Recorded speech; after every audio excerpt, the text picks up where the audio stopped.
better than you in this room, maybe the only other person who I would say has a lot of institutional memory and knowledge on our political history here is Professor Anyang' Nyong'o. No one understands better than you the history of Kenya, the first administration that we had, the system of Majimbo, how the Senate was killed, how they were made to serve the remaining bit of their term in the National Assembly then, and how a seat was created for each senator in their rural district, and with it ended devolution. With it ended Majimbo. Your Excellency, no one understands better than you the struggle for the second liberation, the various drafts that we had, the Yash Balgai team, the Bomas draft, and what then became the final consensus position of forming 47 governments based on the 1992 district boundaries. Devolution was your fight. It remains your fight, Your Excellency.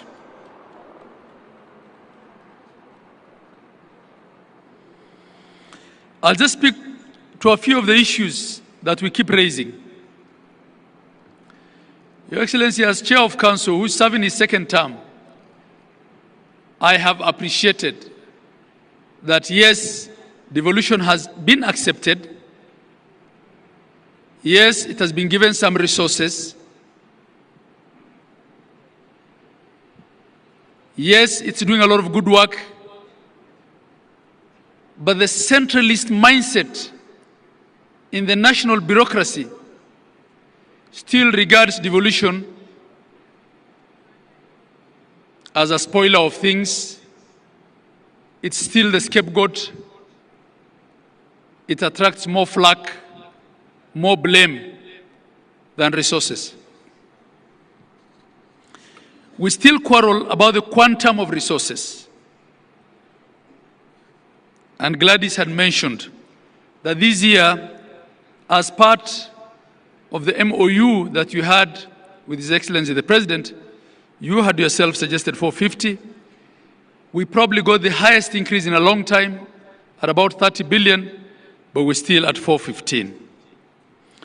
We're still struggling with issues to do with timely releases and timely disbursements.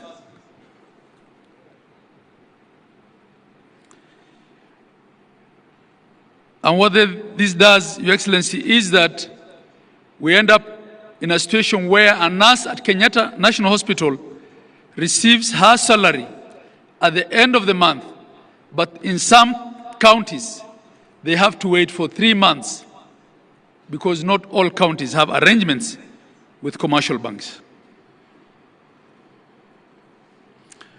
We still contend with the question of respecting the functional integrity of the county governments, the question of clawbacks of functions that have been devolved, and the question of resources following functions. There's still a lot of duplication. There are things that ought to be done by the counties, which are still being financed through national government ministries, departments, and agencies.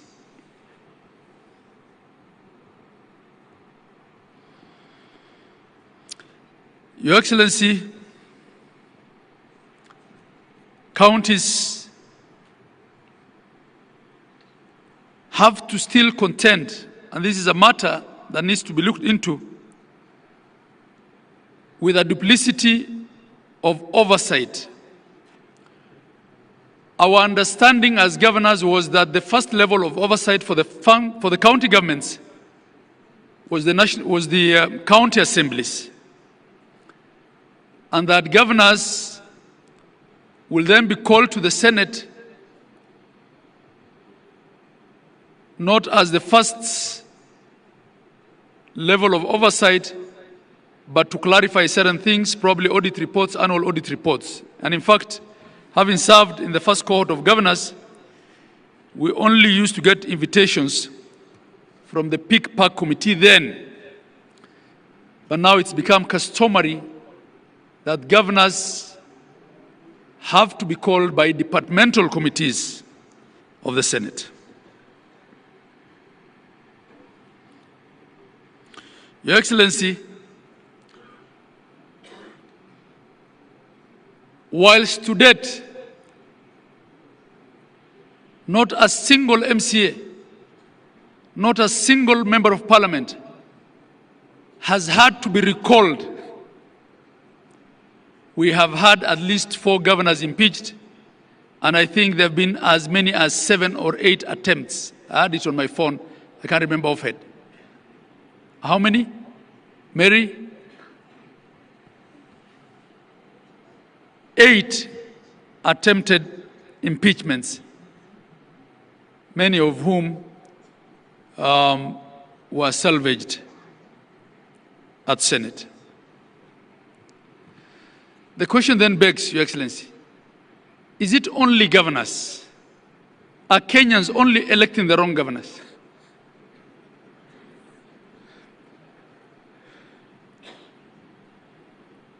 Is it only governors that are so bad that they have to be impeached and can't finish their term?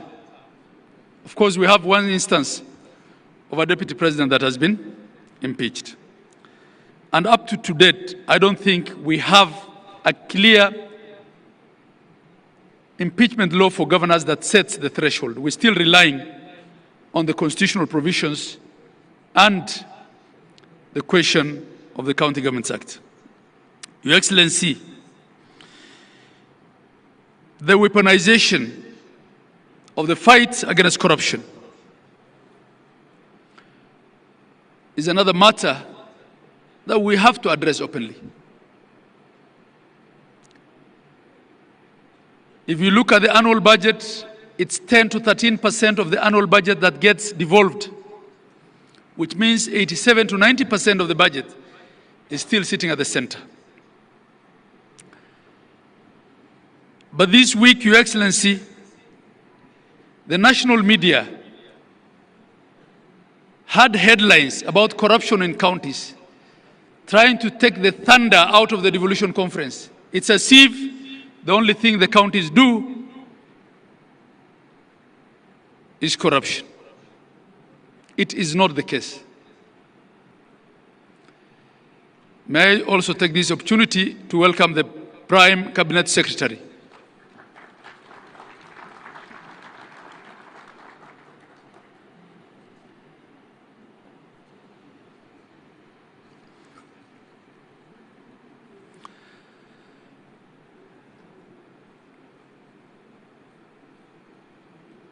You're most welcome. Time so that you can come in. Thank you. So, Your Excellency, I'll move much faster. So I was talking about corruption. Yesterday, His Excellency the President,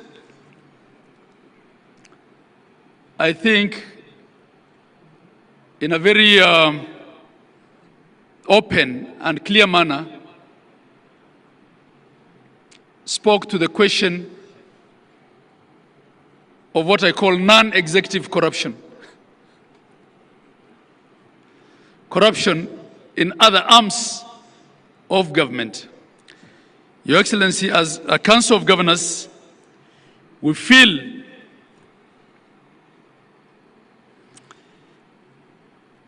that the fight against corruption has unfairly targeted governors, and it has been a case MPs have pension. Why can't governors have pension? Why do we want to pride as a nation that our governors, some of whom have served 2 terms, don't even have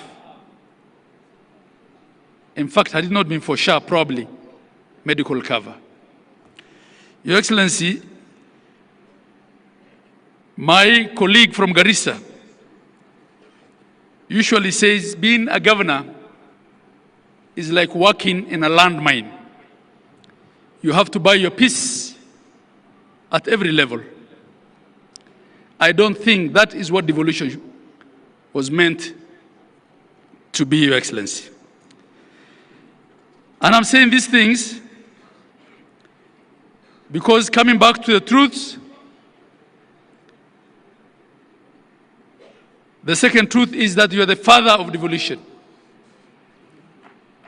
And I feel comfortable saying these things in your presence because I know you can address them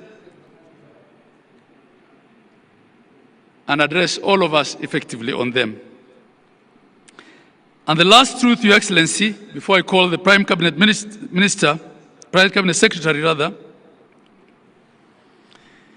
is that you remain the underwriter of political stability in Kenya.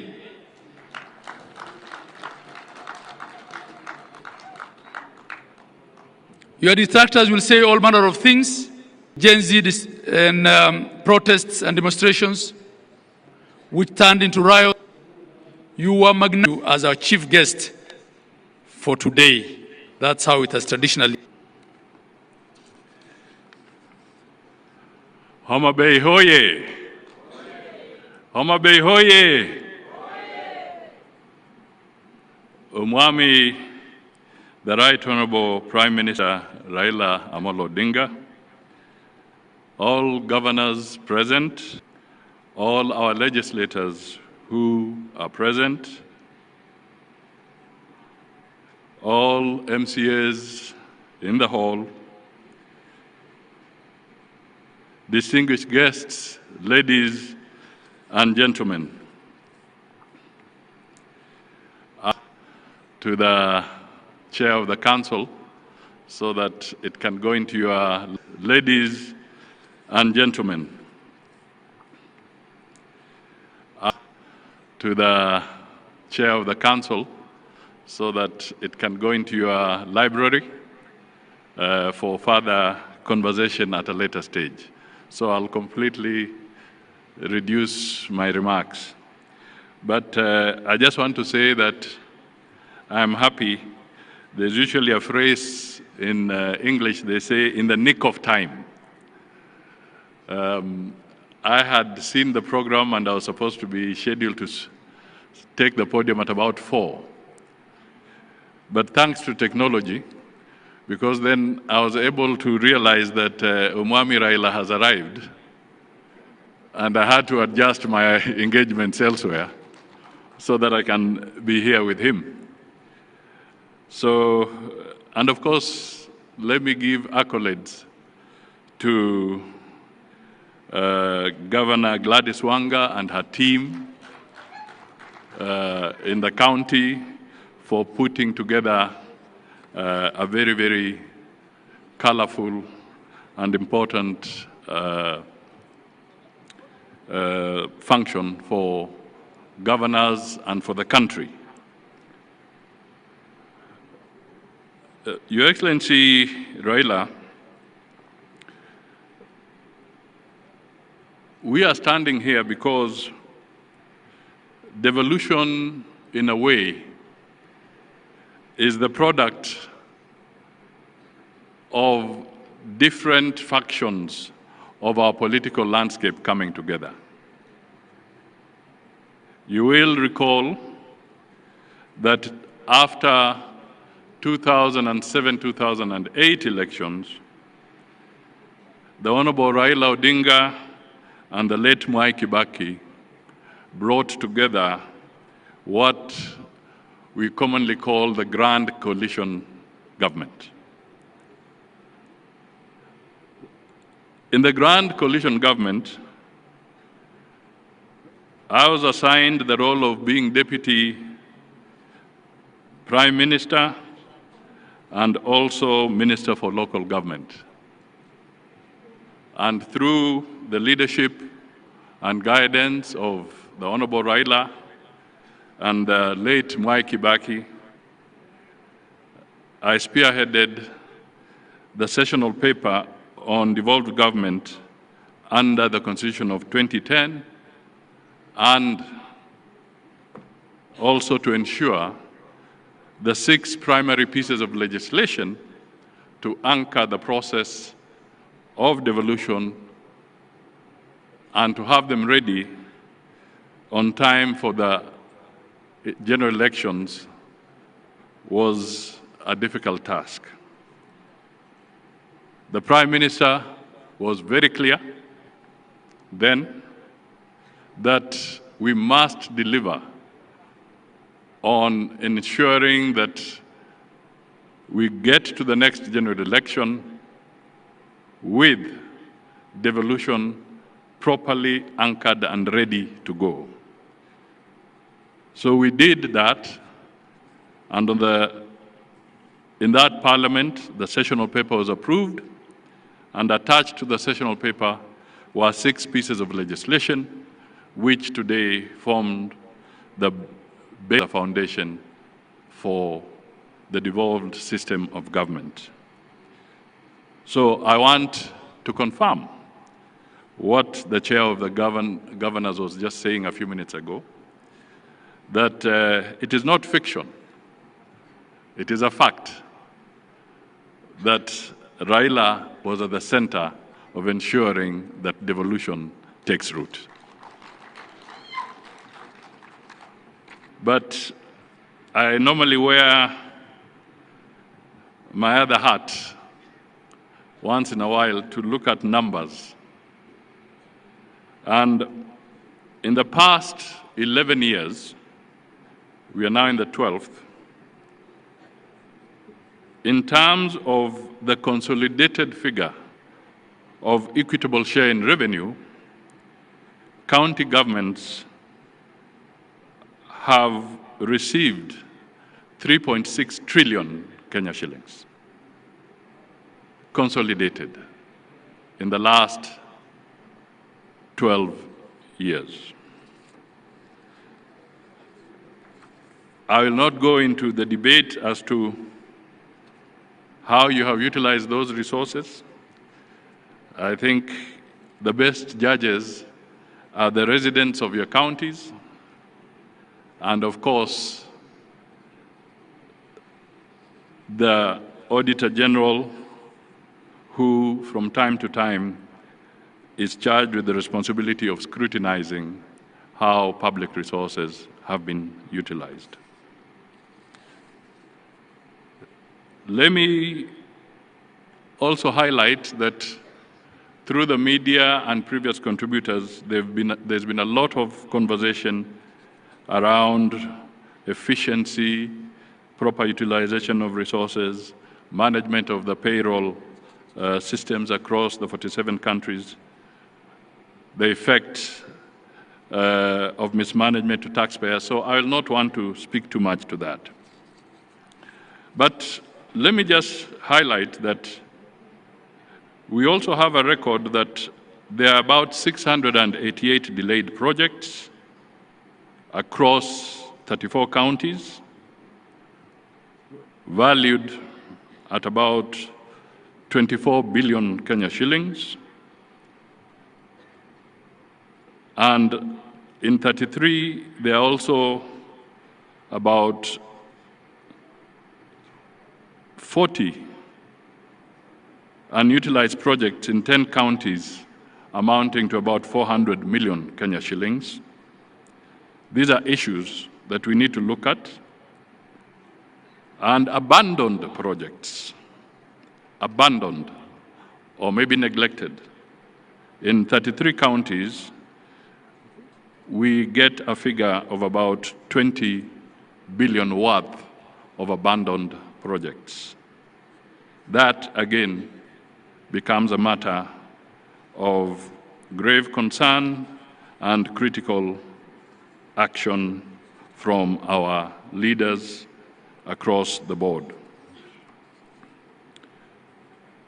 Your Excellency, let me just pick up one more issue. two more issues really. One is that good policies are anchored on accurate and hygienic data,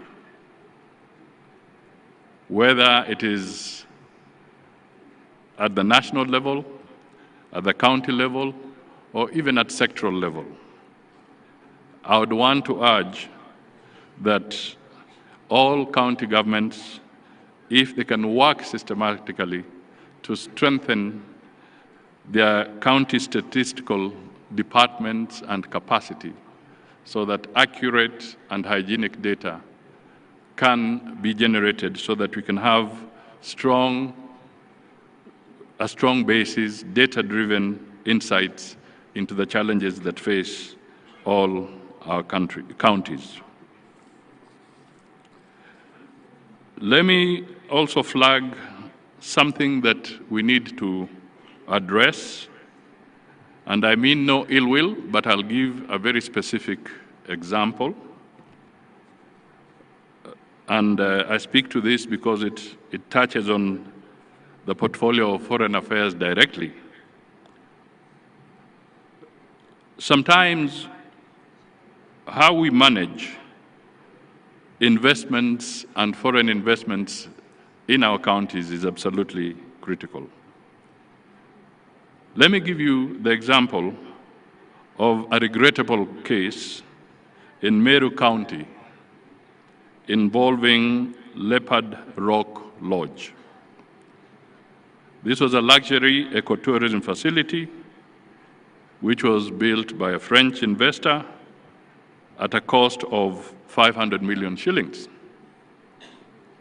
In 2019, the previous county administration, I'm not talking of the current one, I'm saying the previous one. That's why I said I mean no ill will. The previous county administration officials allegedly orchestrated forceful eviction of the investor, leading to the destruction of the lodge's infrastructure within Meru National Park. The investor, a French national, had legally leased the land and invested in this facility. But because of local politics, the damage was caused. This gentleman went to court. The courts ruled in favor of the investor, awarding compensation for breach of contract and unlawful eviction. The matter escalated internationally when the French embassy raised concerns with our national government, highlighting the damage to bilateral relations and investor confidence. Ultimately, in May 2025, the national government intervened at a cost of hundreds of millions of shillings, shifting the burden to taxpayers and underscoring how local missteps can impose national costs. So I thought this forum would be important for me to make a passionate appeal to Kenyans in all our 47 counties and leaders in all our 47 counties that competition for foreign direct investment is absolutely essential for growth, for employment, for revenue.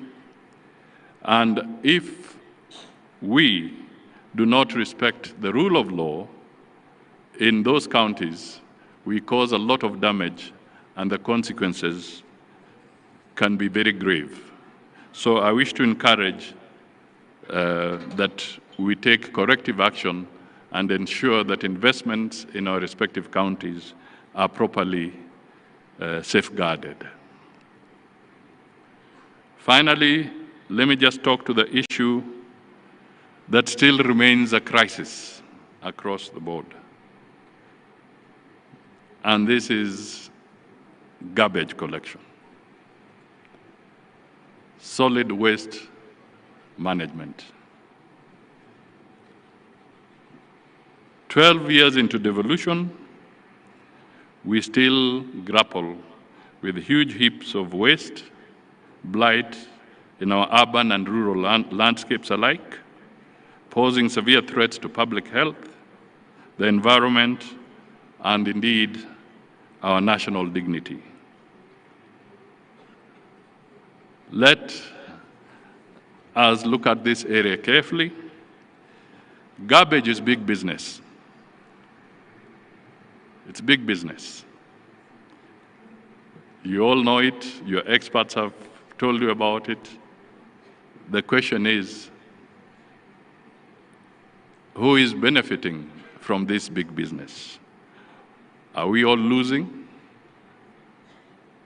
That, again, I pose as a rhetorical question to the leadership as we review our 12 years of devolution. Perhaps I may want to provoke the leadership of the Council of Governors. Perhaps, if it is not already there, perhaps we can introduce a rewarding innovation and sanctioning mechanism for counties that prove themselves in terms of waste management. Perhaps you can create awards where the resource allocation is increased if a county can properly demonstrate that they are able to deal with the solid waste challenge effectively, and those that may not be able to do so perhaps can be sanctioned so that they can also pull up their socks and not pull the other counties down. It might be, especially in this era of climate-related issues which are in vogue and which are important, maybe we should start looking for the Green County of the Year, the one that really steps out and is able to demonstrate that they are managing this particular challenge and in the process benefit from an elevated allocation during the revenue sharing mechanism. I'm speaking when I know there are legislators here, so perhaps they can refine this better as they reflect on some of these things. So I think I end there, but most important, devolution is and remains the most critical innovation within Kenya's constitutional framework. And whatever the challenges we face, I think it's important to acknowledge that the governors and their teams have made a difference in our society, and we challenge them to continue making that difference and making it even better as we go into the future. Thank you for listening to me. And now, I've been asked by the chair of the Council of Governors to request everybody to be upstanding so that we can usher in Umwami Raila Odinga so that he can come and give the final address.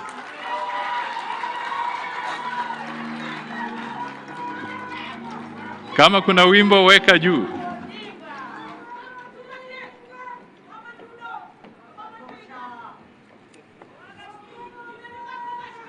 Thank you.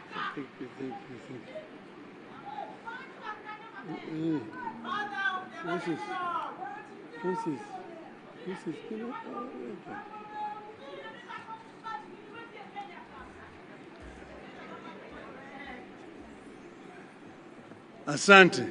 Thank you very much. You may be seated. The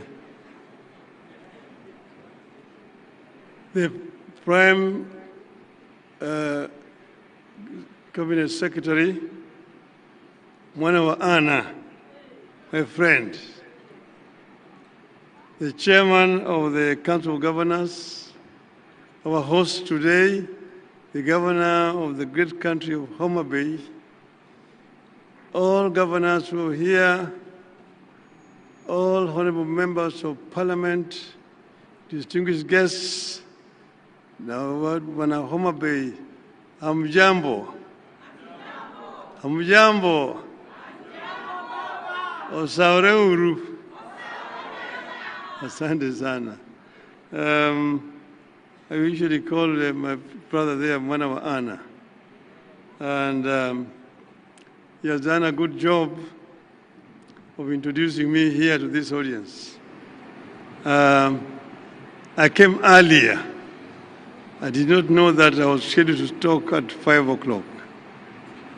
But I said, now that I'm here, because I'm here, I need to be given a chance to greet the people.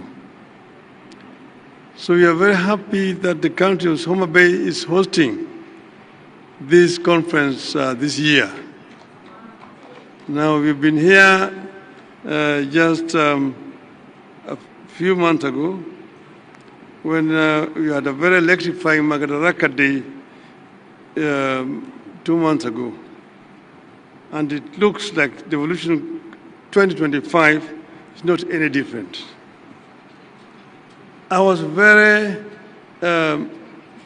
happy and pleased when I arrived here and I was taken to a park,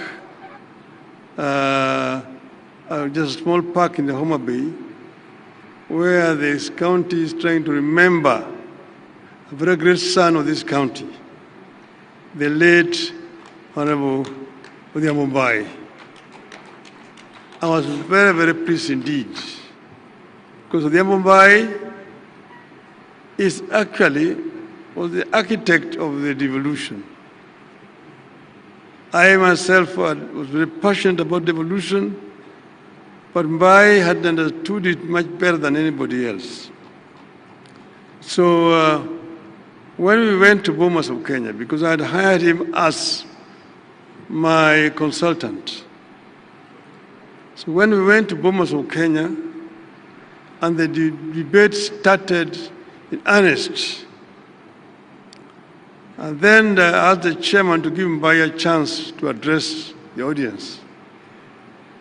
When he spoke that day in Bomas of Kenya, and he spoke for nearly 10 minutes without break. And by the time he finished, the whole hall backed into cheers. And they all cheered by and said that that gentleman should be the chairman of the Devolution Committee. And that is how it became. That Mudavadi became the chair of the Devolution Committee.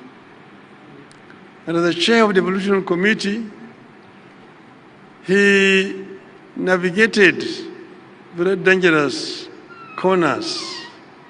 Because as you know, I've been mentioning several times that devolution had then and even today very powerful enemies.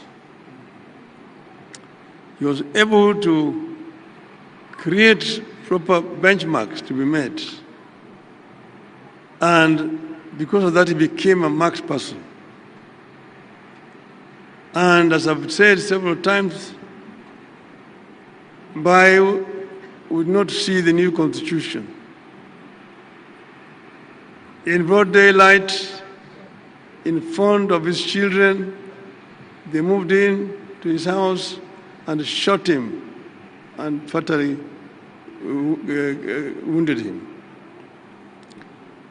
So it is fitting that today we are here actually celebrating this day in Homa Bay, not very far away from Mudavadi's home, right just next door here. And today I really want to make an appeal to the Council of Governors, because Mudavadi left a young family, young wife and children. And if the Council of Governors can see it fit that you create a kind of a fund, a small fund, you can just put in 5,000 shillings a month. That will go a long way to help the family of little Homa Bay. It's an appeal.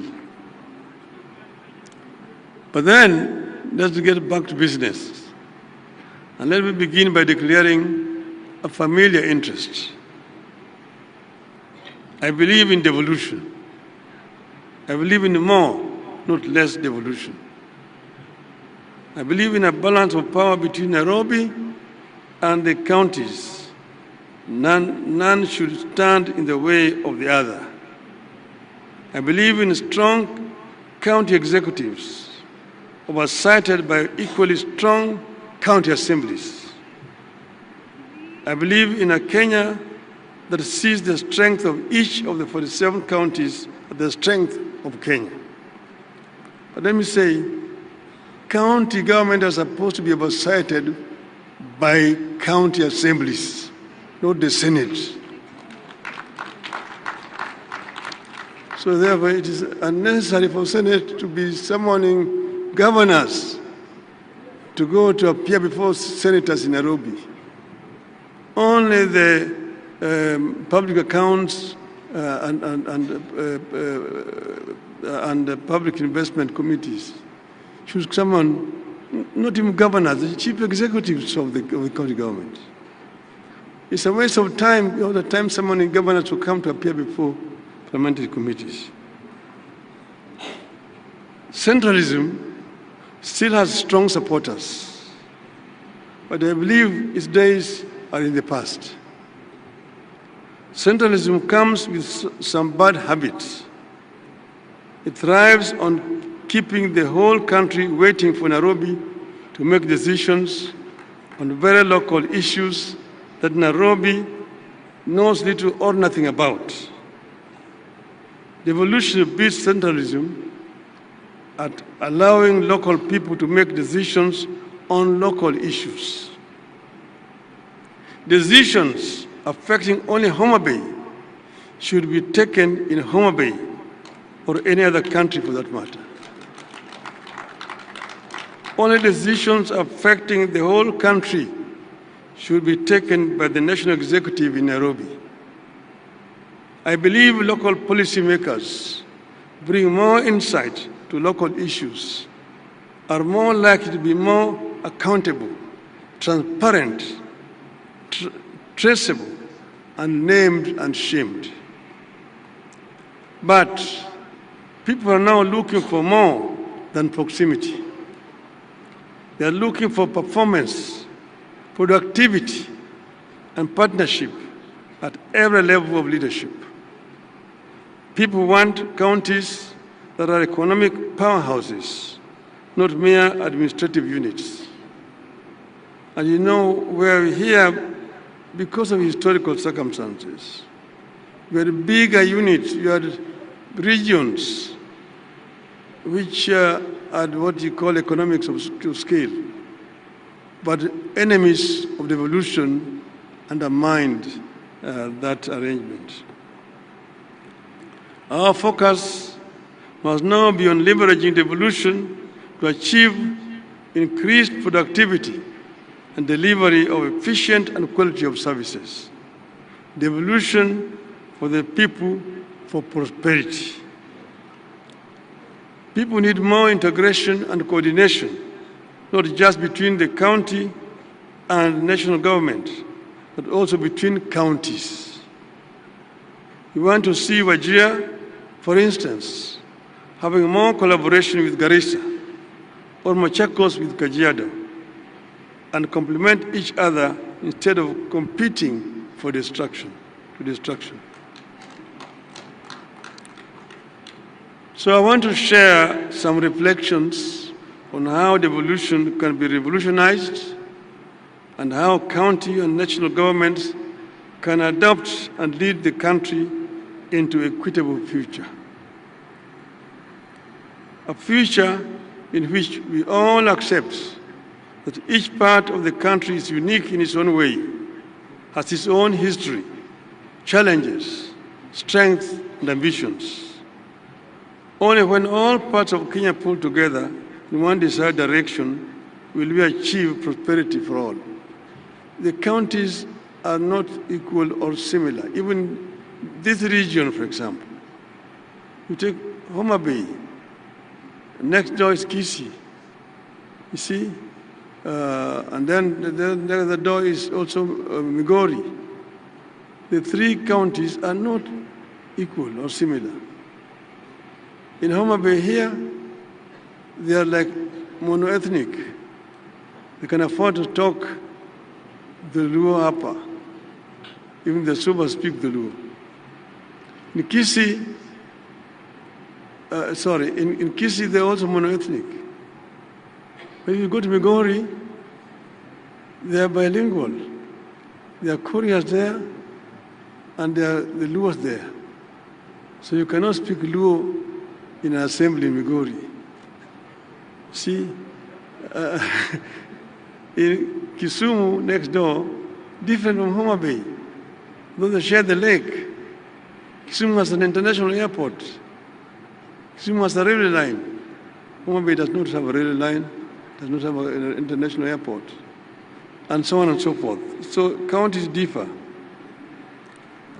So, where are we at this stage? Devolution is a process, not an event. It is about finding a balance between national and local aspirations. In this regard, we have made some significant progress. The most important step we have made is to make it the core principle behind devolution widely accepted. The principle of doing locally what is best done locally, and nationally only what is best done at the national level. But devolution must undergo continuous review and reinvention. The world is changing fast. So is Kenya. In 25 years from today, just from today, we will be in a Kenya of over 80 million people. Look at 25 years from today, it's just a turn of the century. And today is 25 years from then. From 25 years from now, we are going to have 80 million people living in this country. The eyes of our people will be on their counties. Our counties will either be engines of innovation or bottlenecks of frustration. The choice is ours, and we must choose boldly. We need to watch against the transfer of power and resources from Nairobi only for the same to be hoarded at county headquarters. We have to continuously ensure local communities access the devolved power and resources and have the power to decide where funding goes and how the services and projects are run. The formulation of county integrated development plans must therefore be more serious and truly consultative, not mere procedures. Those CIPDs, DPs, must also be implemented to the letter with much more regular references to the people. Needless to say, we have to cut the controlling hand of the national government. We must continuously push the national government to stop micromanaging counties. We must constantly fight off the national government's instinct to hold power and resources. But let me be clear. References to national government's bad tendencies is not a call for a war between the two levels of government. In all devolved systems, getting money and power from either level is always a struggle. You have to treat the contest as an integral part of the strengthening of devolution and the reason for the two governments to build good faith. In fact, even as that task continues, I want to propose that there be some incentives arrangements between the national government and the counties, through which the national government will reward those counties that deliver the best services in areas like poverty reduction, youth unemployment, and environmental conservation. We need to come up with more transparent and independent performance reporting at the counties that gives the public more access to data that it can use to evaluate the performance of their county against others. That data will enable citizens to know, for instance, where it is easier to start a business, access healthcare, do farming, move goods to markets, etc., enabling our citizens to make informed choices in their socio-economic activities. We need a digital devolution in counties. County services, from business permits to healthcare appointments, must be accessible online, in real time, and in local languages. This should go a long way in fighting the scourge of corruption that is taking very deep roots in counties. Our counties must move from being consumers of transfers to producers of wealth through county-led industrial parks, energy autonomy through solar, wind, and small-scale hydro projects, and smart agriculture hubs, among other areas powered by technology. Our Constitution clearly stipulates that the two levels of government depend on each other, that cooperation should help us to do away with, not enhance, duplication that results in wastage of time, efforts, and money. Even as county and national governments cooperate, there must be more clarity on roles and responsibilities. Some confusion is beginning to creep in, and accountability risks being lost in the process. We must continue demanding that counties be granted full control over all devolved functions. But we must also demand to see what difference the counties are making in increased devolved resources and functions. At the same time, we need to bring more areas into the devolution fold. Our constitution making was characterized by negotiations and give and take. To avoid a war, for example, with NAT, we only devolve early child development aspect of education. Because NAT had threatened us that if we devolve education, they are going to mobilize teachers to oppose the new constitution. And that's why education was not fully devolved. We must now break the cycle of managing our schools from far away in Nairobi. The time has come for Kenya to devolve education up to secondary school. It makes no sense to see a Minister of Education going to Marsabit, to Garissa, inspecting primary school structures or construction. It's a shame, because that is the work that should be done by the governor of the counties there. The time has come to devolve education. In the interest of efficiency and better service delivery, all money is currently managed by the NGCDF and NGAAF should be surrendered to counties. When CDF was formulated and promulgated, the people of Kenya were seeking an equitable distribution of natural resources, which had been denied through an imperial presidency. Most of the work here was basically left to Harambes.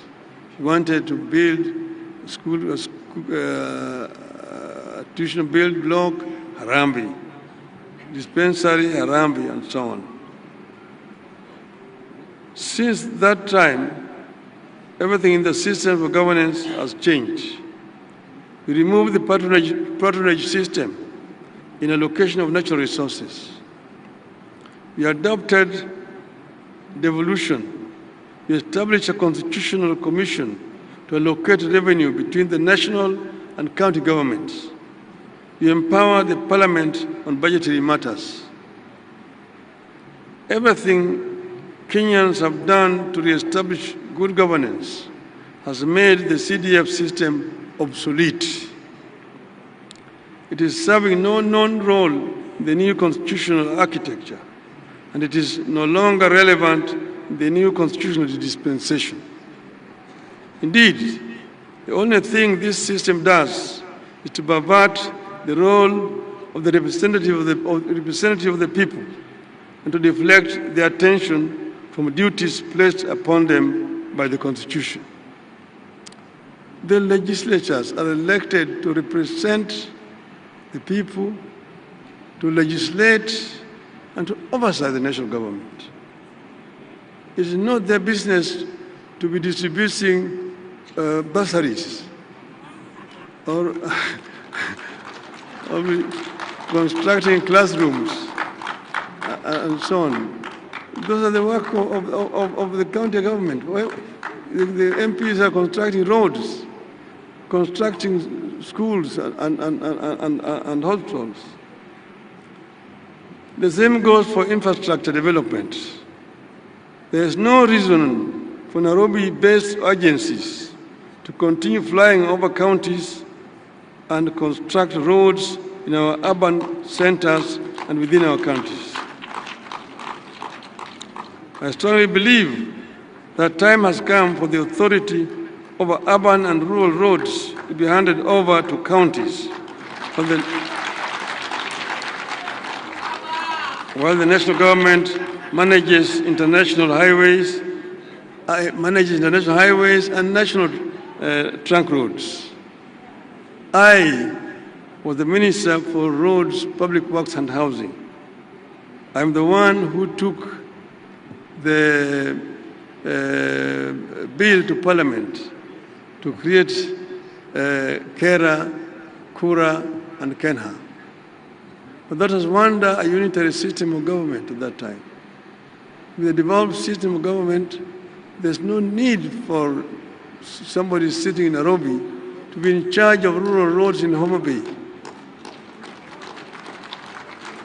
or Kiambu or Lambu, for example. So this is an idea whose time has come.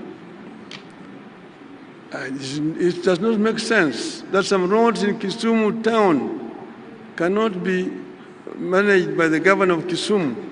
That somebody sitting in Nairobi called Kura who claimed those roads as his roads. The same thing in Mombasa, Eldoret, Nakuru, and so on. I know the better way to power this economy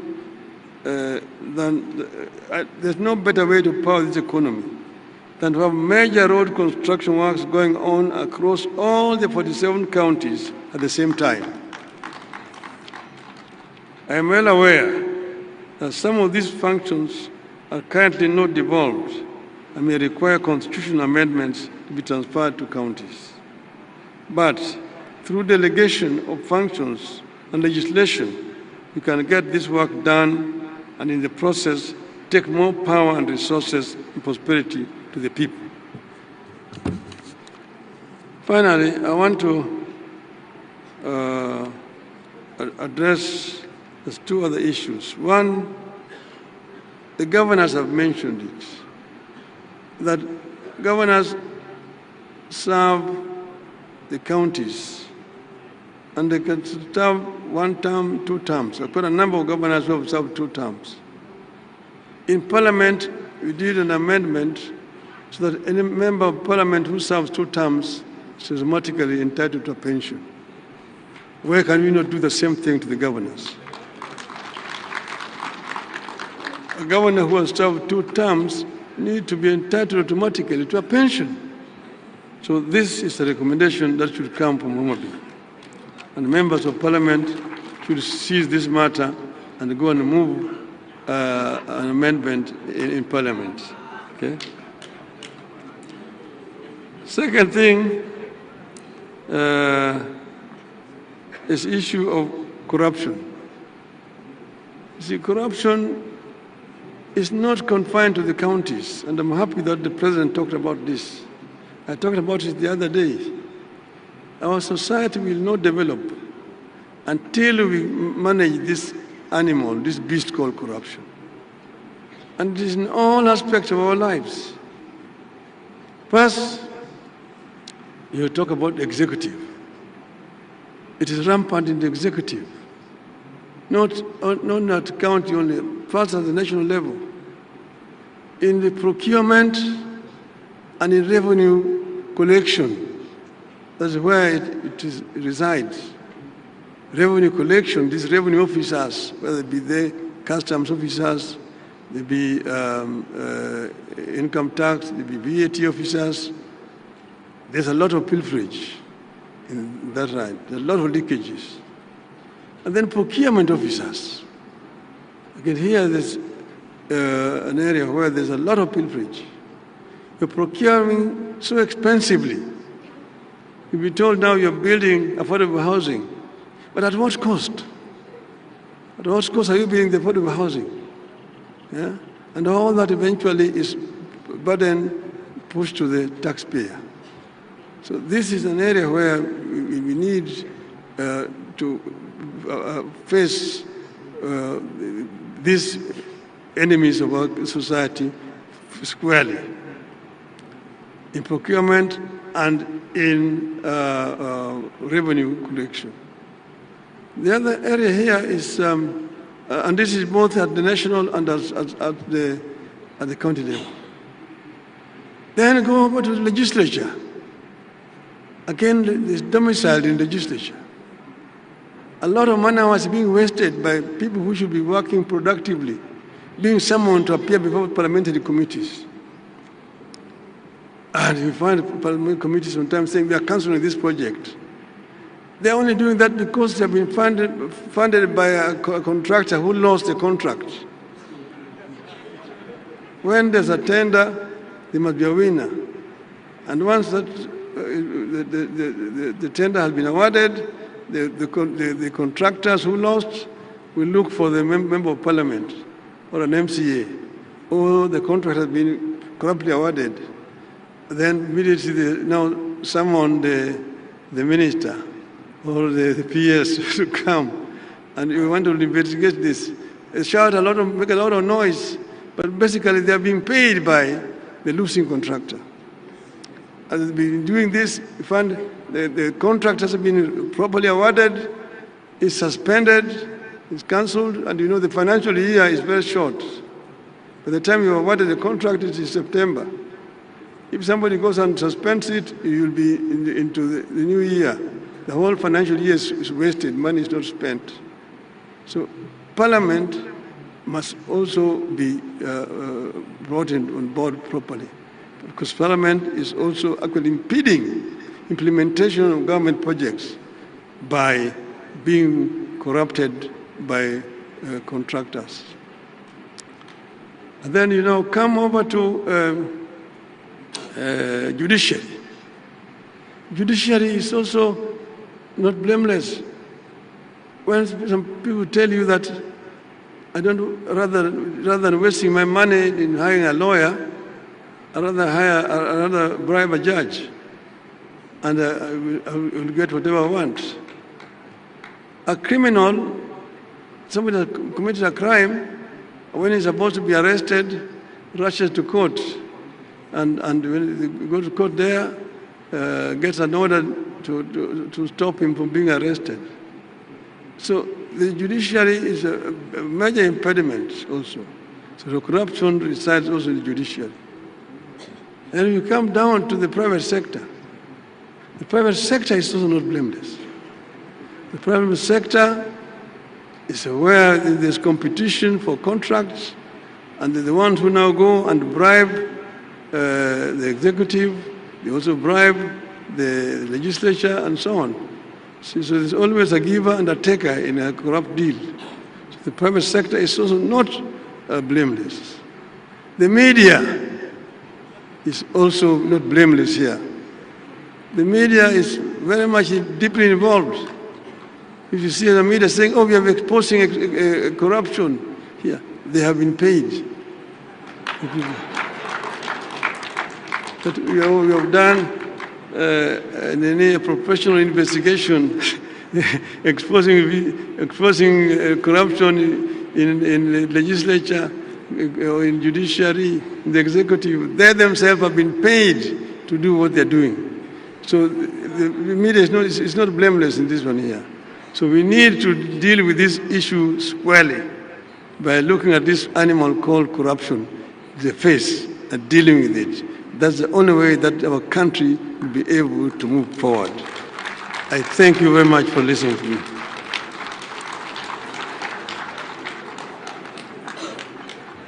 Thank you very much.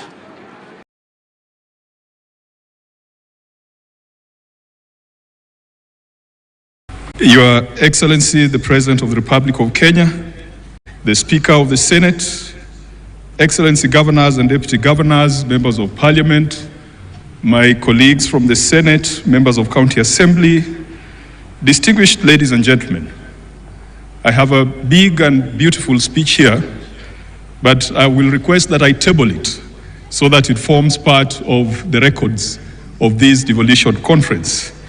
And then I will utilize this opportunity just to welcome you to Homa Bay County with great pride, with great pleasure, with great privilege. 3 years ago, you would never have imagined that Homa Bay could host a Devolution Conference. Indeed, it's almost exactly 3 years ago since Gladys Wanga was elected the governor. And when we sat in that hall waiting for the results to come, we said, by the way, one day we could host a Devolution Conference. And I thought it would happen in her 2-term, not in her 1-term. And it has come sooner, earlier than we expected. And this morning, when I was going through the Bible, I reflected on an interesting conversation between Nathaniel and Philip. It is in the book of John. Philip tells Nathaniel that a good thing has happened in Nazareth. And Nathaniel, being the cynic, asks, what good can come out of Nazareth? And Philip responds, come and see. What good can come out of Homa Bay? I am glad that you have come, and I am sure that you have seen that this county is truly the county of endless potential. And it is not just our human resource. You have seen our natural resources, the beauty of our land, how productive it is. I know the land brokers in the room are seeing the potential. My friend, the chair of this committee organizing the conference, Governor Kahiga, has promised that he's coming back with land brokers from Nyeri to split the land into small 50 by 100 and then to sell. Of course, there is so much here that we cannot exploit ourselves as sons and daughters of Homa Bay. And so we are open. We welcome all Kenyans. We welcome all Africans, including our brothers from Ghana. We welcome the development partners. Homa Bay is open for business. Kenya is open for business. Each of our 47 counties is beautiful. Good things do not only come from Homa Bay. Sometimes we look upon the small endowments that God has given us. The potatoes from Nyandarua, the rice from Kirinyaga, the gold in Migori, The Savorite in Taita Taveta, where my friend Mwadime has a problem with the girls. He says the short ones are quarrelsome, but he has told me that he has apologized on that slip of the tongue. The oil in Turkana, each of our 47 counties has got something good, just the same way something good came out of Nazareth. Your Excellency, when you talked of the bottom-up economic transformation model, I believe that devolution would be the channel for delivering development bottom-up, delivering development to the grassroots, and it still remains the surest way of empowering the people and empowering communities. Your Excellency, I don't want to say much. The Speaker of the Senate is present and will make the formal presentation, and will also introduce the senators present because he's the head of the institution. The Governor of Homa Bay is present, and she will also introduce and acknowledge all the leaders who have come from Homa Bay County. All the elected members of Parliament, National Assembly and Senate from Homa Bay are here. We have given Governor Gladys Wanga full, unlimited and unconditional support, and that is why she has been able to host Madaraka Day and host Devolution Conference with so much success. Allow me to apologize if there has been any indiscretion, if there has been anywhere or in any way we have fallen short of your expectation. I apologize on behalf of the people of Homa Bay. Additional grants so that counties can draw on them in a timeous manner. Your Excellency, I'm glad that in this financial year, we never fought over DORA. DORA was assented to on the 30th of June. Perhaps that's a record, because in the first year of DORA, we even had to go to court. This gentleman here called Sang is the one who led us to court, and it was very contentious. For the first time, the formula for allocation of revenue amongst county governments was not contentious. It was passed very fast. For the first time, Karua has been processed very swiftly, and CS Mbadi had assured us that counties would start getting money. Good things are happening in Jerusalem. To the county assemblies, the President has assented to a bill which was privately sponsored by Senator for Meru, the Deputy Speaker. Senator Kathuri is the originator of that bill that has provided autonomy to county assemblies. Mr. President, again, history has been made that bills have been assented to in Homa Bay for the first time. I don't know whether that has ever happened before. Something good is happening in Nazareth. To the governors, our friends, we will continue to fight for additional resources to counties, because we believe that money is not personal money. It is money that goes to the people. We in the Senate call for greater efficiency, greater focus on service. We must have a conversation with a few of our friends or a few counties which are beginning to look like payroll stations rather than development centers. That is a conversation that we must have. And finally, to my friends in Parliament, we must hold the executive to account. Parliament is not a branch of the executive. We must be bold, whether the experts are our friends or not. We have passed legislation, and Your Excellency, if you look at even the health laws, the Senate passed the 4 laws when we are sitting in Turkana. We went for Senate Mashinani in Turkana. We are the ones who have passed the legislation. So we should not be mourning like the common man, yet we are the ones who came up with the framework. Our job is to call the ministers. And Your Excellency, if Duale cannot fix this thing, if Olunga cannot fix this thing, if Dr. Nyikal, chairing the health committee, cannot fix this thing, then we've got a problem somewhere. We must make these things work. It is our duty, it is our responsibility. There are laws that we passed, and we must make sure that it works. To the Council of Governors, I can also promise you a proper thrashing at the next Devolution Conference. May God be with you, and may you enjoy, and it's a thrashing in football. It's in football, let me qualify that. And may you enjoy the beauty and the warmth of Homa Bay County. Thank you.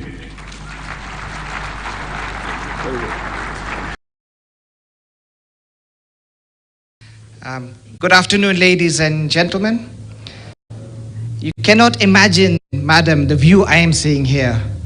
It makes me so proud of so many people, of our friends and relatives and colleagues who are here today. And it's a full house, so thank you very much, all of you, for taking the time out this morning to be with us on this very special day when we welcome the First Lady to Katek. Of course, Madam, you are not only the First Lady of this country, but you are our mother. You are the mother of the nation, and for that, Madam Ruto, we are very, very grateful and honored that you have graced us with your presence this morning.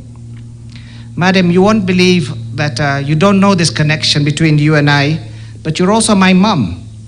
And I'll tell you why your mum. Your daughter Charlene is my sister. Therefore, you and I are connected, Madam, whether you like it or not. I'm your son. We, of course, have got C.S. Salim is here from youth. C.S. has been a good friend of mine for a long time. P.S. Esther, P.S. Rono, all of them have been very supportive of private industry, very supportive of what we're trying to achieve here today. So I want to welcome the three of you from government. We've already introduced members of the Diplomatic Corps. We thank you very much, all of you, for coming. All our friends are here and supporting us. I know a number of you are here for the groundbreaking, which we did exactly a year and a half ago when the Prime Cabinet Secretary did the groundbreaking. So thank you very much indeed for supporting us. Professor Chacha, of course, Chairman of the University Council. I think this must be your very first official function, and for that we are grateful of Professor Chacha. And we want to welcome you and wish you much success in your new position. We, of course, have many members of the academic team here, the Dean of very many faculties, but my friend from Dean of Agriculture, who is technically my boss, is here. Thank you very much indeed for coming, sir. Thank you for hosting us this morning. Number of captains of industry here, a lot of my friends and relatives are here, and for all of you, ladies and gentlemen, thank you very much indeed for gracing us with your presence. Madam, with your permission, I wanted to introduce some very special people in my own life, if you don't mind. Just very briefly, I wanted to introduce, if members of my family could just stand up. My mom, my family, can you please stand up? I want Madam to see who you all are. Rasika, please. I will quickly introduce them one by one. My mom is Sala Kantare. Wave, Mom, please, because you are the chairman of my life and my family. My wife, Harold, who's also my boss, really. The chairman of Prime Bank and our chairman of our family, Rasik Kantare. Thank you very much indeed for coming. We have my aunt from Shobu Kantare is there. Shobu Didi, just wave. We have Ramesh Kantare all the way from London who's joined us today. Suresh Kantare, who's at the back. Suresh Bhai, just wave. Thank you.